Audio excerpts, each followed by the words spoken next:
Okay, Jane, we're live. Thanks for joining me. I know you're a founder now. I want to back up and kind of talk about how you got here. And I know you mentioned to me that you worked in sports journalism. So if you are you able to kind of talk about how you fell into sports journalism and what you covered specifically when you were a sports journalist? Sure. Well, I'd say my whole career journey was entirely unplanned and not envisioned in any way in advance.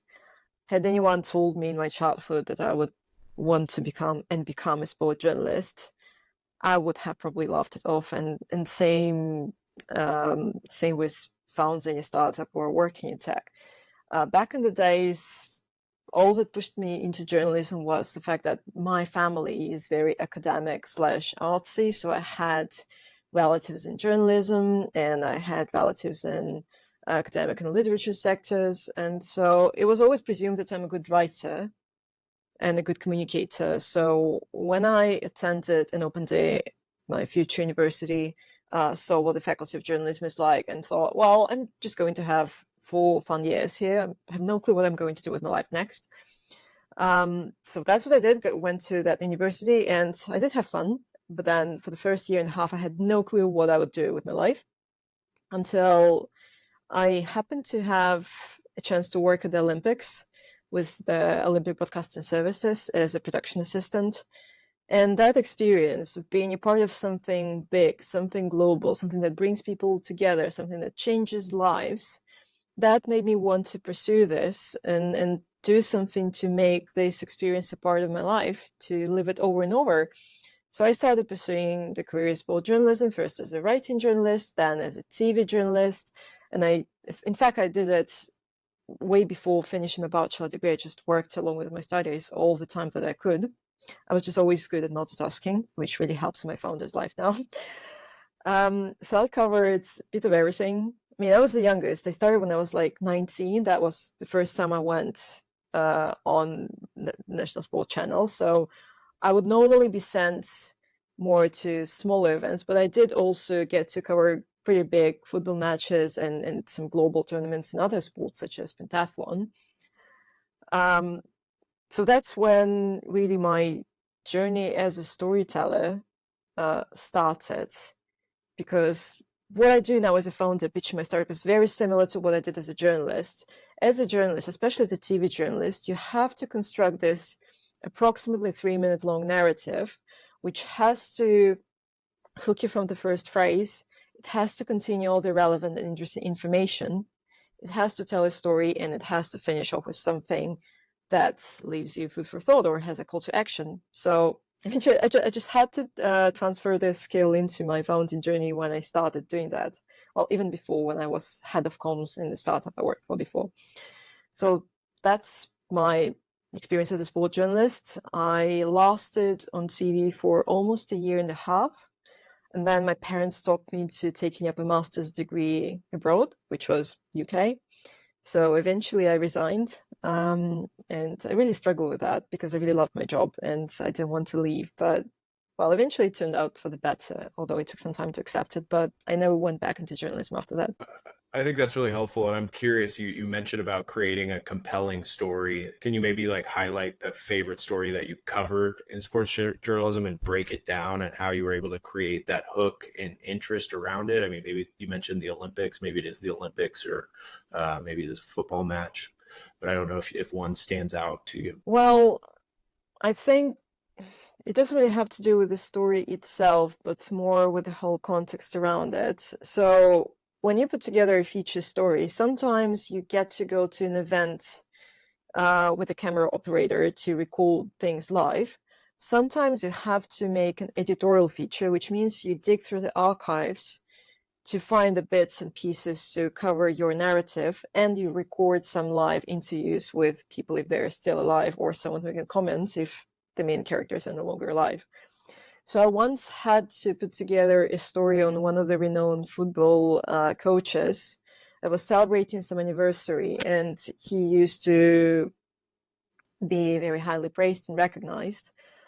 And I never heard about him before, so I had to do a lot of research and dig in a lot of archives and kind of process his story so that it is compelling, so that it is interesting even for those who did not live through the times when he was a famous coach leading his teams to their victories. And I still remember that once that story went live, the producer called me and told me that the coach was still alive. He watched that TV feature and he cried, and he phoned the producer to tell him, to thank him for the work that we've done, and that he felt very touched by the way his story was told. That was a very rewarding moment for me. That's great. And I'm curious too, you mentioned about telling compelling stories. So is it your belief that anybody can create a compelling story out of anything, any topic, or does the nature of the topic need to be interesting in and of itself? Like, can you maybe as a journalist or now a founder make a story out of something that maybe people may consider boring or a bland topic? Well, aside from my founding journey, I also consult other startups and organizations on all sorts of communication related things. So I do have to work with a lot of topics that, well, I wouldn't say don't make sense, but they may be super boring, or they don't have a clear call to action, or well, it's not entirely clear why anyone would care for it. And I have to do that mental exercise all the time, find that edge, find that angle that would make people care. So I think anything can be packaged in a way that people would care. But obviously, the more mastery the person who's doing that has in storytelling and in communication, the better the result would be. Because sometimes, well, not even sometimes, but you probably know that a lot of founders are not great storytellers. And we may buzz as much as we want about founders needing to be great storytellers. We just can't, inject years of expertise that someone who's worked in communications has into new founders' head. So it's great if you have a natural talent, or you happen to have a topic or a story that you don't really need to, repackage too much. But there is nothing wrong with consulting other people, asking for help when you're not sure how to do that. Because, well, we're all trained to do some jobs better than others. I just happen to be gifted and have developed my career in this. So is that what it takes though, right? You've spent years mastering this art. Is it just time and repetition and understanding how to tell an effective story? Is that what you'd recommend? And then in addition to that, hey, if you don't have 3 years to develop your skills storytelling, consult with somebody like you. Well, I think there are some universal basics, and I'd say the number one basic foundation for being a great storyteller or developing that skill is having natural interest for people, for humans, for their lives, for what goes on in their minds. And that's where it all starts, really, because when you're creating a solution for someone, well, you should probably care for that someone. You should probably care for their problems, for what their day is like without your solution or with whatever they're using now. Because if you don't, then you're probably not as engaged as what you're doing. Obviously, there are exceptions, but that's how I'd like to see it.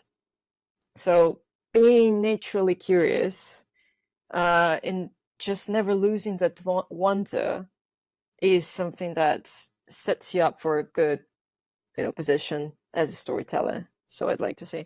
Also, obviously, doing some reading in your free time helps.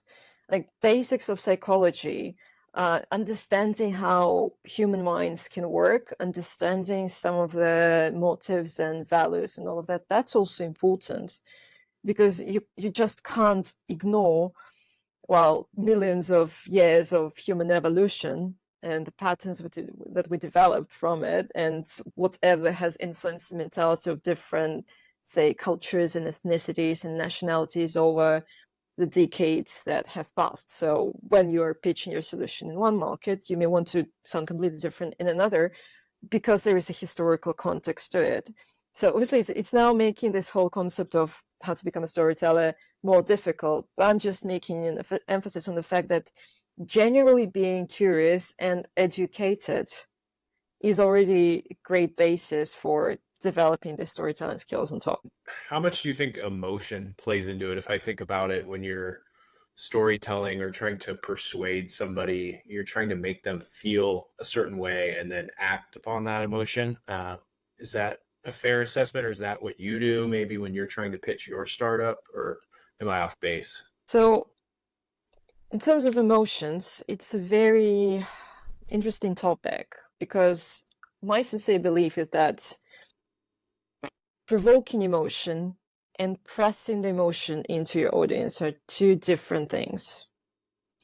And you really want to strike the balance so that you cause the emotion without making your audience feeling exploited and pressed into it. The best examples that I can think of, they're from charity. Like if you see different campaigns from, say, cancer charity funds, well, most of these campaigns and materials are distressing because they're pressuring you into feeling sorry, feeling sympathizing with their suffering.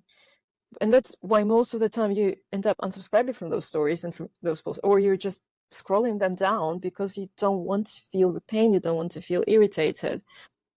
So instead, you actually, well, if you're on that side of the organization's fundraising, you want to provoke other emotions. You don't want to provoke your audience to suffer. You don't want to provoke them to feel sorry. You want to provoke something else. And that's a different topic that I like to talk about when I explain what it's like not to overexplode emotions. Point being, rather than telling your audience what they should feel and using the words describing the feelings, use the data, use the right images, use the right tools which would make the audience feel how you'd expect them to feel. I mean, that's what the biggest brands are best at. Without necessarily using the words, they use a combination of data or the images or the sequence of images to provoke you to feel something without explicitly telling you what you should feel. Does that make sense? Yeah, that makes sense. And maybe this we can transition, because if I recall correctly, you went from sports journalism to head of communications for a health tech startup. Is Yeah. that correct?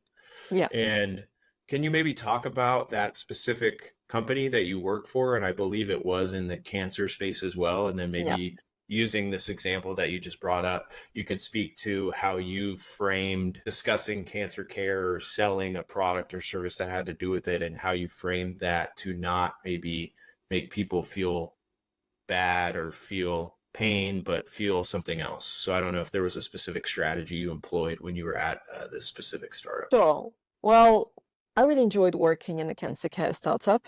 I mean, no one joins ventures like that without really wanting to change the world, which unfortunately doesn't always happen, but that's the nature of working with startups.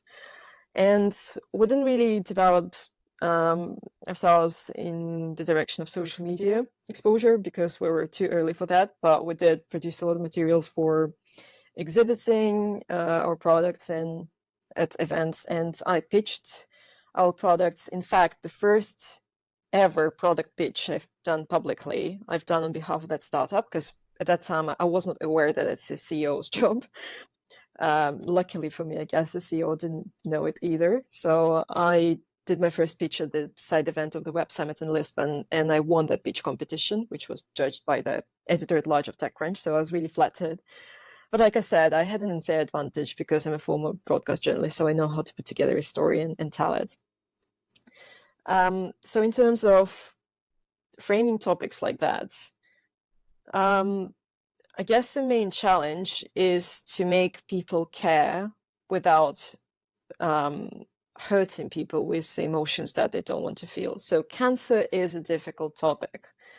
If you just go out there and pitch to people that so many people around the world are suffering, let's do something about this. Well, there are a lot of reasons why people are suffering, and we surely feel sorry for them. That doesn't necessarily provoke us to do something in that moment. That doesn't necessarily provoke investors to want to invest in your particular startup. So something I did was my first ever pitch is I rather relied on data. For example, the fact that now in our modern times, almost, actually now it's almost 1 in 2 people, but back then 1 in 3 people would develop cancer throughout their lives. If you didn't know this fact, and it's distressing you, sorry. But Mhm. anyway, not many people know about this fact that, well, now it's 4 in 10 people that will develop some condition that has to do with cancer throughout their lives. So basically, when you get the data and you frame it into a pitch deck, placing literally 3 ciliars or 3 humans on the slides, or you do this somewhere where there are people around you, so they can look around and they realize that, oh, there is a person to the left of me, there is a person to the right of me, and one of us is probably going to develop cancer. Wow, that's much closer to me than I would have thought. So you're bringing that problem closer. Another thing that I made sure we include in our narrative is that, again, something that many people don't know. So enlightening people is fact is something you should definitely do. Instead of provoking the emotions or pressing the emotions, is most people associate cancer with death, but a lot of cancer-related conditions do not lead to death or don't have to lead to death. In fact, a lot of cancers can be cured, and they should be cured, but the problem is the majority of people never find out which therapy can help them. So the digital solution that we were pitching was designed to, well, connect those dots, help people around the world find out if there is a cure for them. Not everyone can afford that cure, not everyone will have a chance to get it, but still, when you know it exists, it presents you with, well, a bit more choice than if you never find out and if you think that this disease of yours isn't curable. So those are the narratives that we used. So like I said, generally I'm an adept of using facts and data in whatever you do, and just making those facts and data relatable. So whenever I teach, because I sometimes give masterclasses for charities and nonprofits, especially working with healthcare subjects, you zoom into the problem and you zoom out. By zooming in, you bring this problem closer to your audience, and then you zoom out to showcase the data to show the scale of the problem. And Mhm. then you propose a solution, and then you propose a call to action. Mhm. Makes a lot of sense. I think it's a very logical approach. And so for this cancer care startup, who was the customer? Were you selling to the patients, or I would imagine you were selling to the medical providers and Medical just providers, of course. gotcha. Okay. No, I think that it sounds like a very interesting idea. If you're able to disclose kind of this information, because I know that startup didn't make it, right? Companies fail often, right? But It's why frozen. Yeah. frozen? Okay, it's frozen, so it's just it could come back, that startup, but at this point in time, it's not an acting business. Yeah. Is that fair? Okay. And what led to that, if you can share? And I'm just curious from your perspective, right? You were head of communications in this subject you're passionate about. You're really good at pitching the idea. Now you're starting your own company. So have you taken anything that you learned from this frozen or venture that didn't, prove its full worth? Like, have you taken anything from that experience and anything you've learned to put towards your startup? Sure. Well, as we know by the examples of startups like Theranos, sometimes communications can substitute the products and the business. Sometimes it just works. But those are major exceptions. So usually a successful startup is a combination of a great product, a great business, and an efficient communication strategy. So when your startup is failing, it's worth looking into like which pillar exactly is failing. So in our case, at least I was bringing in the leads for investment, I was bringing in the leads for potential partnerships, and then they wouldn't convert. But I mean, I was just bringing them in, right? So I was not doing the follow-on conversations with them. It was up to people in the higher positions. So when the leads come in, that means the communications pillar is working. When they don't convert, it's one of the two. It's either the product or the business. So, and as I know now, having dived into more backgrounds of what healthcare is like, what public health specifically is like. Because I also consult World Health Organization now, and I'm genuinely very curious, and I go to different health tech events from time to time when I have time. Most of the problems in healthcare are not really tech related anymore. I'm not talking about lack of certain therapies and medications. That has to do with biotech. Biotech is a different subject. With health tech, where we talk about technologies that are there to bridge some gaps and make the processes more efficient and so on. Most of these technologies are invented. You don't really need to build too much of new stuff. The problem is that most of the stuff that's already invented is not implemented. And it's not implemented because of the institutional barriers, because of the cost of mistakes, because of the, conservative bureaucratic institutions, because of how exhausted public health systems are. So you can only be a successful healthcare innovator if you are eager to and able to push those barriers. So just being a potentially great startup founder, great product lead, or even a great communicator, none of that may be sufficient to build a great startup in healthcare. And that's one of the key reasons why I'm not innovating that field. That's still on my bucket list for someday in the future if my first startup works out.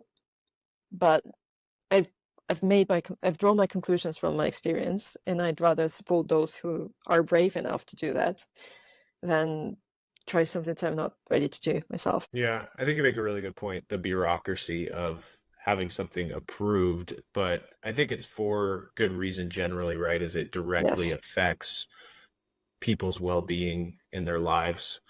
Yeah, but that's I don't know. You could talk for hours about that, right? So, Yeah. no, that gives me some good insight. And so you sports journalism to working as head of communications for a startup for various reasons, it didn't reach its full potential. And so now you've decided to build your own company. And was that transition pretty immediate? You said, okay, head of communications and right into founder, or was there some time in between that? Well, the decision to build my own startup came up before I left the one I was working for. So there was a break between actually starting to work on one, but the decision came earlier. And it was quite unexpected in the sense that before it did, I had always been telling everyone around me that I should not ever start my own business. Even throughout the last year before that decision came about, I was asked by people, why don't you come on board as a co-founder to some startup, or why don't you start something of your own? And I would deliberately respond that I'm not the right person to do that. So, like I said, eventually the realization that this is what I actually need to do was very sudden. But I guess there was a build up to that, because I was suffering from the fact that I could not influence much the key business decisions in the startup I was working for. Like, I was the right hand of the founder, so I did have influence, but it was not enough to block the decisions that were just not quite what I would do. And the general direction of the business, the flow investments, and all of that, none of that was really in my control. So I knew by the time when I was making the choice that if I am to come on board of another early stage startup, I would only do that as a founding member, as a co-founder. I just didn't have an idea or desire to do something by myself. And at the same time, so I was preparing to come back to UK in my global talent visa, and I was looking at the job markets, and it made a very depressing impression on me, because I mean, the job market now is, I don't know if it ever was in a better condition, but it was definitely not at its best when I was browsing through all the jobs. And there were high-paying jobs in communications in, say, fintech or then crypto, perhaps. But those are the fields that I've never been interested in, and I would not see myself getting heavily involved in them. And then with the communications positions in biotech or health tech or other related ventures, mostly the ratio between what you have to do and how much you can pay and how much you can grow in that position, it's well, not quite optimal to say the least. So as I was unenthusiastically browsing through all those options and realizing that there is nothing there that I would really bother for, because there is a smart way to apply for these jobs, right? You can get in touch with the hiring managers, you can prove your expertise somehow. I didn't even feel inspired by any of them to put any effort. And right at that point, I had a session with a psychologist that I received as a gift, like as a Christmas gift. And I've never worked with a psychologist before. And I had a session in regression therapy, which is a specific type of therapy where you're experiencing mild hypnosis and you're going into certain episodes in your past that are connected to your current experiences and emotions and problems, if you have any. So I came onto the session with a completely different request, which had nothing to do with my professional realizations. It was a very different personal request, but eventually we reverted to this, to self-realization, to my career aspirations, and I came out of that session realizing that this is the only way. And the same day, I applied for Antler, the early stage accelerator that I went through last summer. The said session with the psychologist took place in December 2022. So yeah, last summer I went through Antler and then took some more time to actually start properly working on the startup, find a co-founder. But well, we're here now. I'm building it. The company is implemented. We're waiting for SAS assurance, preparing our fundraising campaign. Yeah.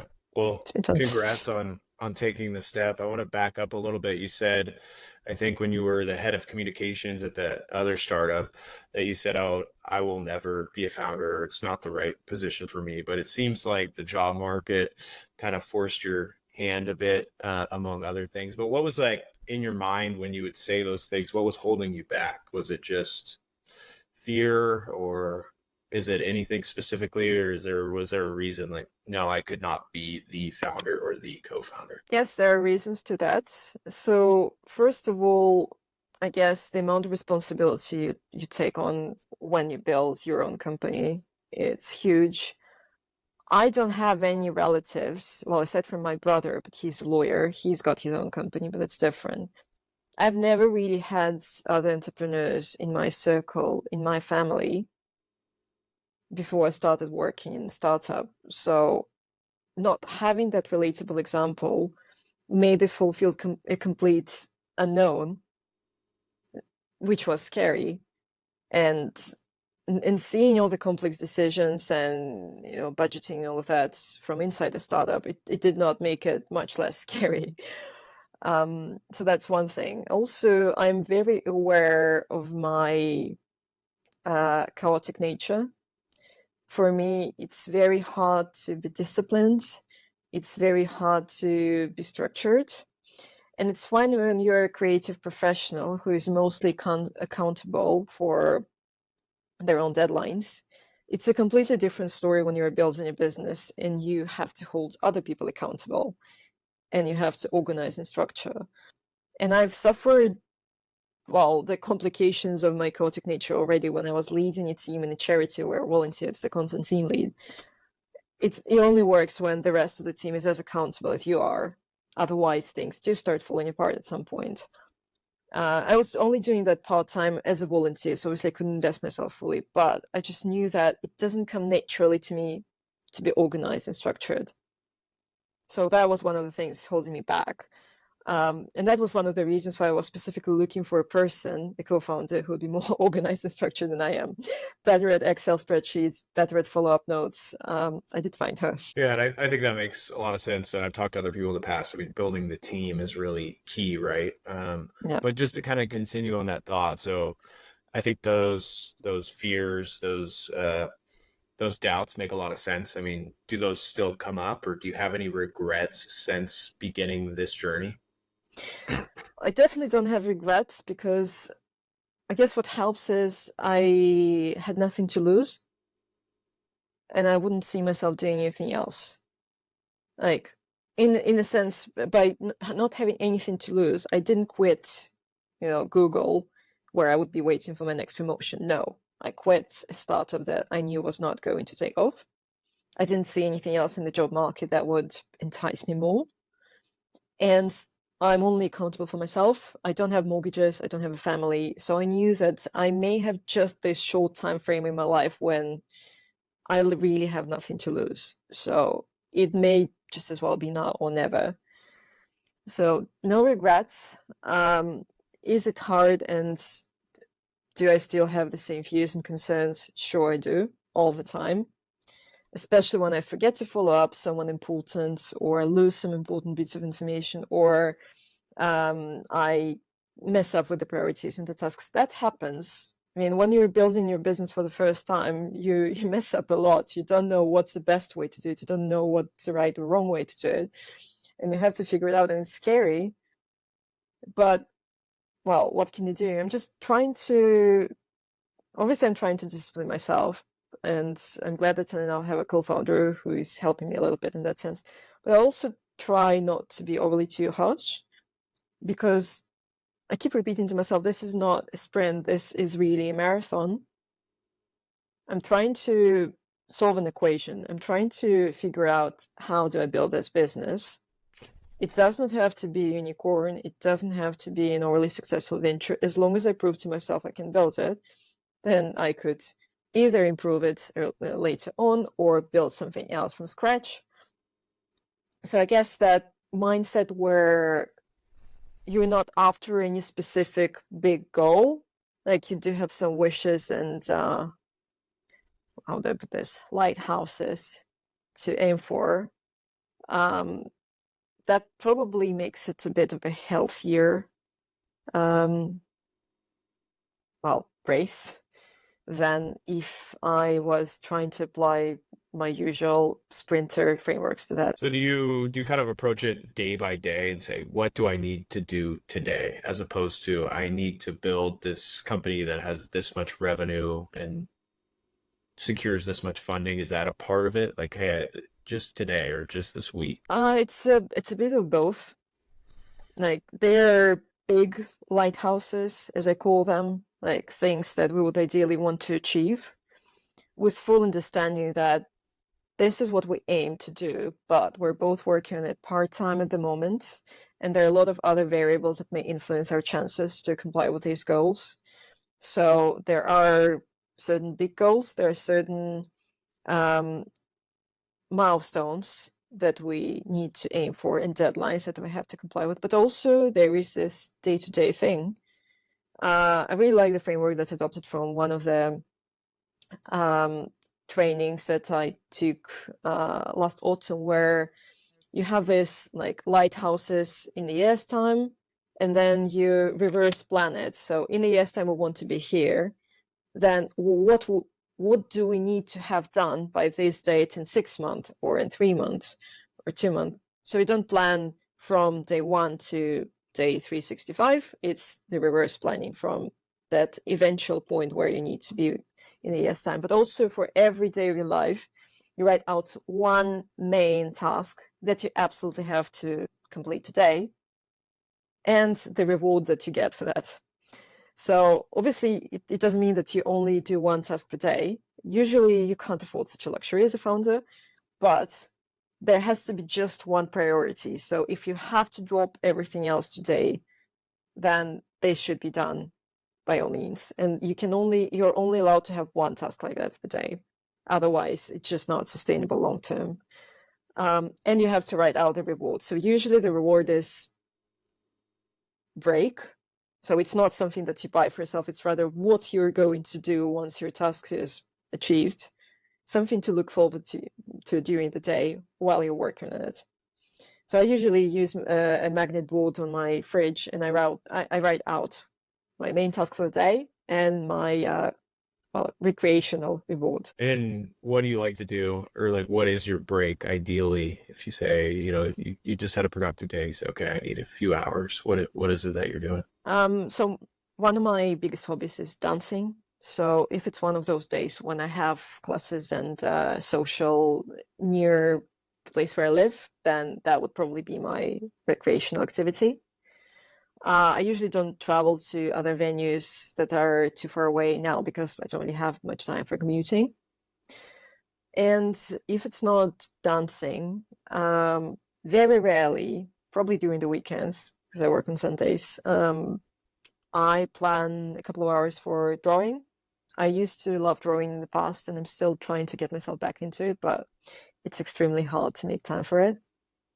Other than that, meeting with friends is always an option. Well, not always, but because that's something that you have to sync with other people's calendars, but that really helps me restore. Very cool. I want to now transition into what you're building, and I'm excited to hear this, just considering your background and experience building other pitches and the storytelling. So maybe you can give me and the audience just an abbreviated pitch about what you're building, what the vision is that you see, and what problem you're solving. Sure, we're building Imii, which is an AI-powered pocket assistant, helping immigrants navigate their new life in a new country. So that's a short pitch. Basically, it's a pocket coordinator that tells you where to go, what to do, which documents you need to bring, and whom you can speak to in your native language if you need to solve a problem or find childcare that speaks the language of your child, or legal assistance that can work with someone from your country, and so on. And how do you know that this is a large problem that needs solving? And I mean, obviously does not relate to me. I born in the United States, live in the United States. Um, so maybe can you articulate on how you were able to say, okay, this is a problem that needs solving, and there's a sustainable and relatively large business that could be created here? So, three things here. One is personal experience and the experience of a lot of people around me, which is quite often that's the source for ideas for someone starting a startup. Well, obviously, that's a close-up, so that does not give you a bigger context why that would be a viable idea for a startup. Then there is data with immigration rising across the world, more and more countries introducing international mobility programs, especially those dealing with aging population. Even countries like Japan, which were never open to labor immigrants and talent immigrants, even they are now forced to change their legislation, their programs. And then finally, you study the market and see who has invested and what sort of projects have people invested in this field. So I found out that our biggest competitors are now based in the US, and they're building something that I actually want to build, which is pretty much, well, the vision is at some point to build a super app for immigrants. So that's what those guys in the US are building, and they raised $30 million to do that. So that's, I mean, a good sign that there is a market, and some probably smart investors probably did some work in terms of verifying the hypothesis that this is a viable market. And also there were some companies building something similar in the past, and which were quite successful. There was another company that built something similar in the USB, but different in terms of the product. They built a social network for immigrants that was designed to connect immigrants with the services in their language, with people who were born in the same areas that they were in their home country. So that had a very hyper-local immigrant network focus. And those guys did really well. They went all the way to Series A. In Series A, they raised 12 mil, and they had 1 million users around the world. But they made a mistake in monetizing it too late. So probably because they were raising quite efficiently and they were running the company on investment money, and they were expanding rapidly. They moved from diaspora to diaspora, from region to region. They started in the US and they expanded to Europe and other markets. But they ran out of money in 2021. It was too late to properly monetize at that point, and they could not raise a Series B round because it was post-COVID. And, well, for various reasons, they could no longer continue their business, so they had to close down. It's a shame, really, because the app had over 1 million users, and they just Yeah. had to discontinue it. But now I'm trying to leverage the experience they had. I'm in touch with their founders, actually, and just try to build something that would be based on the best practices and learn from their mistakes and just try to do better. And maybe you can articulate what, kind of a first person perspective of what an immigrant goes through when they do show up at their new country. I mean, maybe it is the UK, and what are the challenges that they face, or why is it so difficult for someone to assimilate in a new country? Well, changing a country basically means having to rebuild your life from scratch. Because imagine you're living somewhere where you grew up or where you've been for at least a few years. You know your way around, you're probably fluent in the local language. If you have a family, your kids may be at school or in the nurseries. Your partner is employed somewhere or keeps themselves busy in some way. You have all the bank accounts, you have the credit score, you know how healthcare works. And then you move to another country where everything may be working differently, or it may be working in a similar way, but you still have to set everything up from scratch. And a large part of that process is not physically going somewhere and doing those things, but basically just sitting glued to your laptop or your phone and spending hours trying to navigate fragmented, often outdated and subjective information just to make sense of it and piece all these little pieces together. And then oftentimes you spend a lot of time on, say, flat viewings that you are not supposed to do because you didn't know that these areas are not really good for families with children. Or you end up in a flat which has mold all over because you didn't know you're supposed to check for it. Like my example, my flat is almost flawless, but the only reason why I don't have mold in my flat is because I'm just very lucky.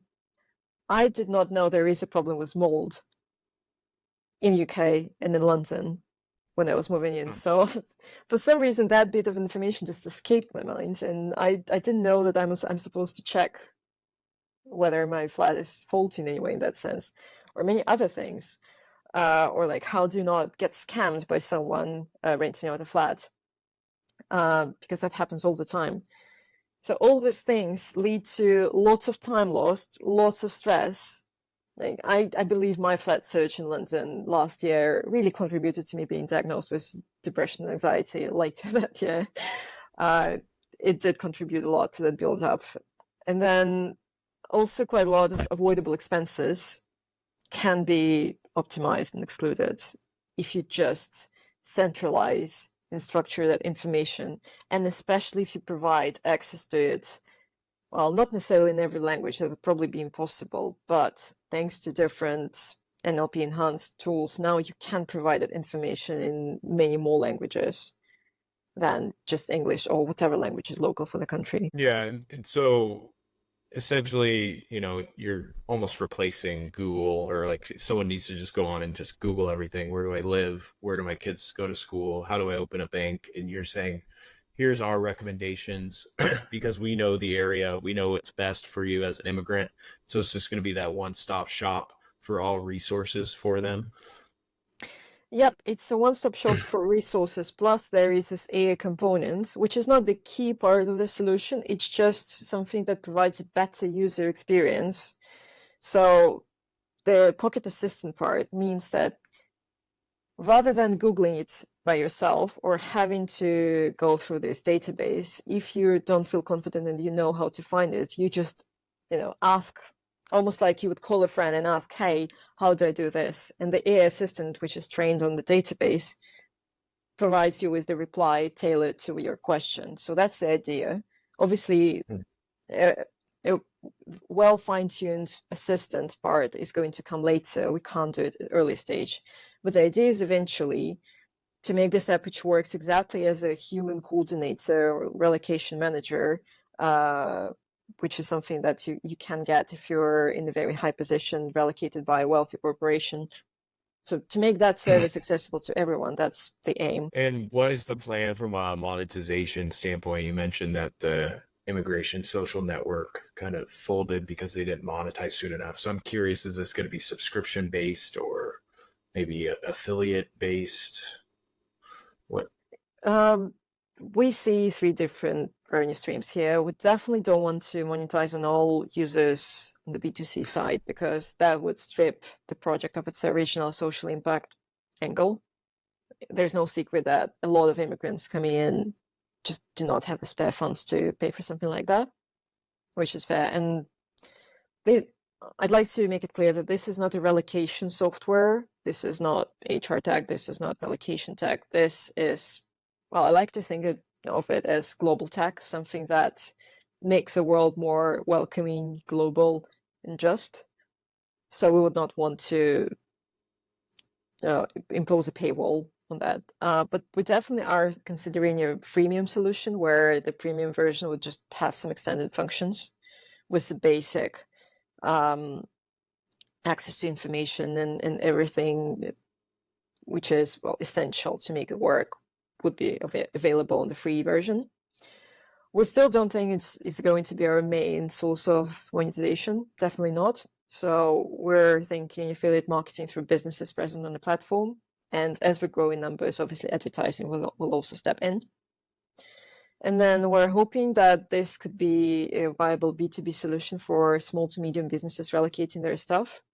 Because at the moment, we do see big businesses providing some sort of relocation assistance because they can afford it. But in fact, there are far more companies that do have the license to relocate their stuff, but they don't have the means to support every staff member that well. But they still want to be good employers. They still want to care about their employees and provide them with necessary support within their budget means. So I feel like this could be a good compromise and an employer and employee friendly solution that could be introduced. And I'm always curious about this, and I don't want to assume, but I'm assuming you don't have a background in software development or building a tech-based product, AI-based, app-based. And so I'm curious if that is something your co-founder is doing, or how you're handling that. If you have a non-technical background, how you're approaching building a. Well, of course, first of all, my co-founder is a product person, so she's the one with more tech expertise in our tandem.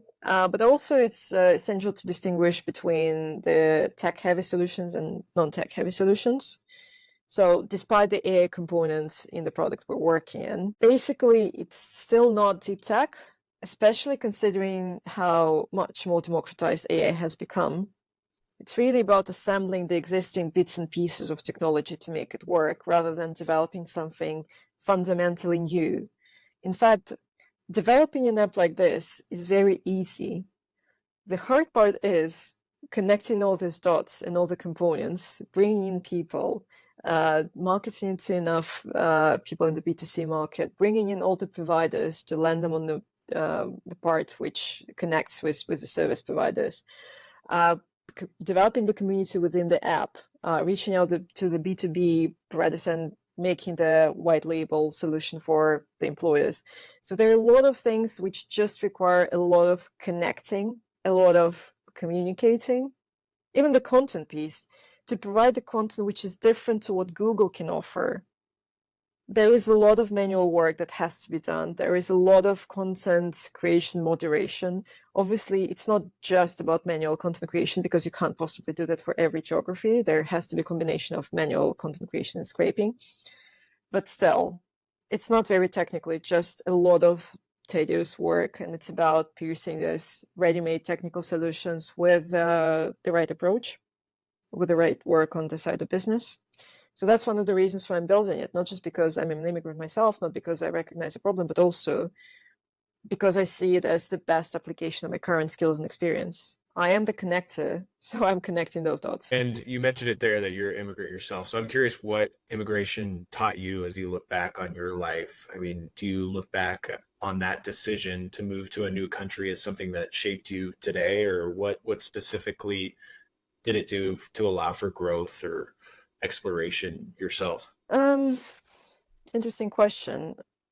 I wouldn't say my major takeaways have been from my personal immigration. I'm an immigrant born and raised. I'm a third culture kid because I was born and raised in Japan. And when I think about it, the kind of immigration processes we're undergoing now are nothing compared to what my dad went through when he moved to Japan in the early 90s. That's pre-internet era. Like, how did you even get around back then with no cell phones, no navigators, no Google? And that just drives me mad when I imagine it. So what we're doing now is it's really so much easier.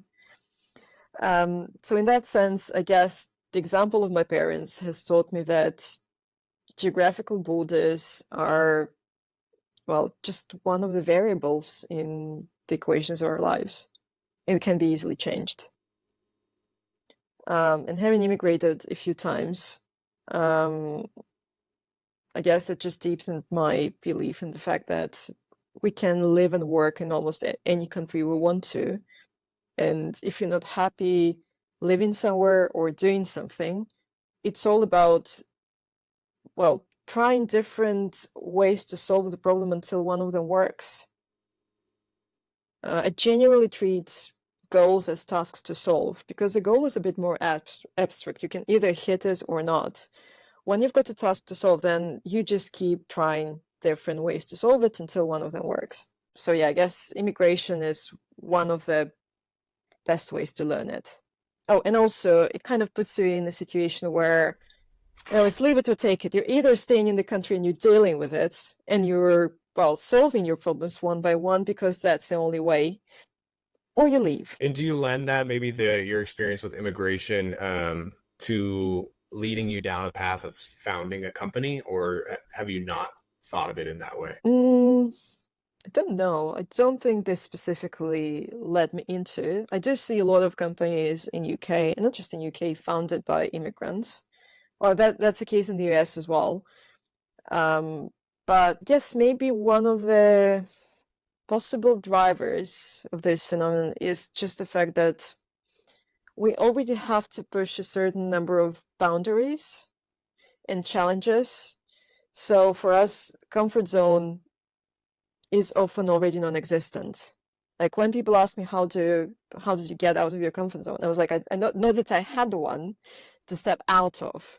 So you just see it just as another barrier to push, just as another boundary that you can easily, you know, knock down and go further. Yeah, no, I think it makes a lot of sense. And so maybe just to kind of close this out, you're in the building phase. So for Imii over the next year and then maybe in 5 years, where do you see? So what are your priorities over the next year and where do you see this going in 5 years' time? Well, as I think I mentioned, the vision is to build a super app for immigrants. I don't know if that's going to be viable in 5 years' time, but I hope it is. Again, considering that this is not a deep tech solution, it's just about building a business that grows steadily and sustainably and gains traction. So let's say the ideal vision is to see that super app going live within the 5 years' time. And then, well, as of now, I would probably see ourselves exiting it within the next 5 to 7 years, and then maybe building something even more ambitious. I mean, it may all change because it's my first business, right? I may fall in love with it and never want to exit, or something may, something else may change, and I may want to eventually exit it and not build a new business, or build something in healthcare, as I mentioned, because that would be still my sweet spot. Or maybe found a charity. I don't know.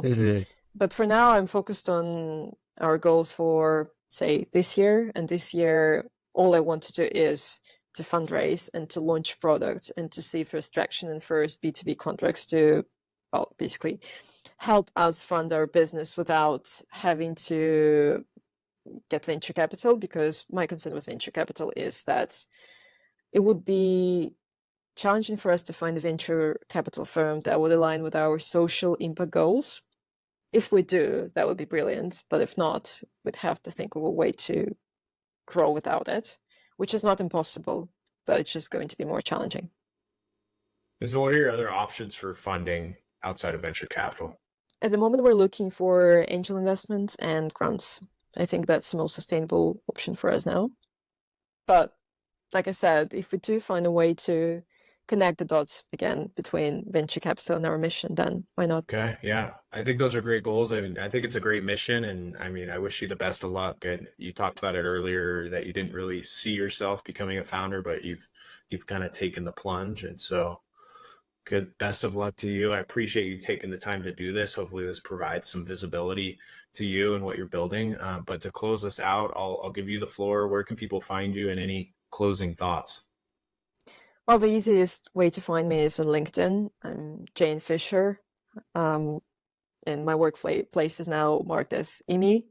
I actually only put it up a few days before because I was just referring to it as a stealth startup, but I thought it would just, I guess, manifesting what I'm doing and where I'm working actually partially keeps me going.